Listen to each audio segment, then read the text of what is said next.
Hey guys, welcome to the video. So I just want to discuss an interesting kind of thought, idea, whatever you want to call it.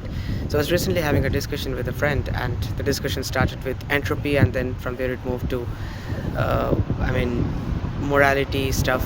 So if you think about it, there are more number of ways you can be wrong than the number of ways you can be right.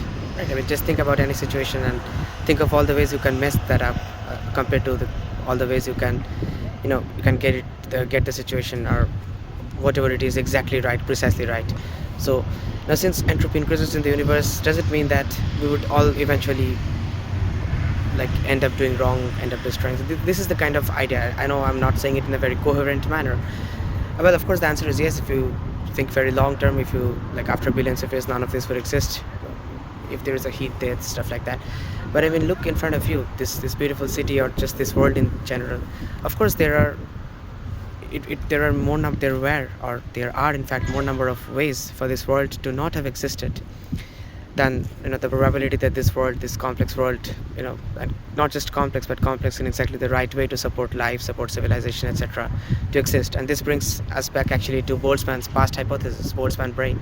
So if you I discussed this actually in depth, in detail, in some of my previous videos.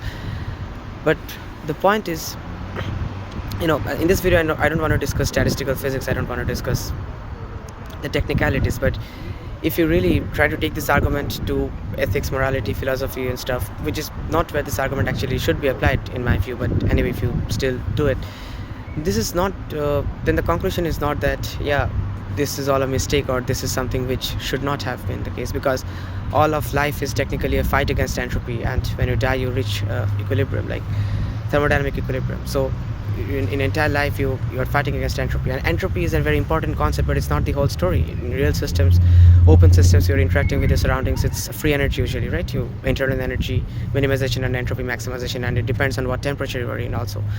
So the point is, you can lecture about nihilism, you can go for hours at end, but even after that you still eat, you still take food, you still take rest, and you still basically optimize so that you wake up the next day, you don't die, you still want to live, because that's how we're biologically hardwired, and that is something you cannot really deny, no matter what kind of under any, you cannot bury that under some philosophical arguments. So just a kind of interesting but maybe a bit incoherent thought that I had, which is why I'm making a YouTube short of it instead of a full video, because there is not really nothing much to say. But so let me know if you have any thoughts on this.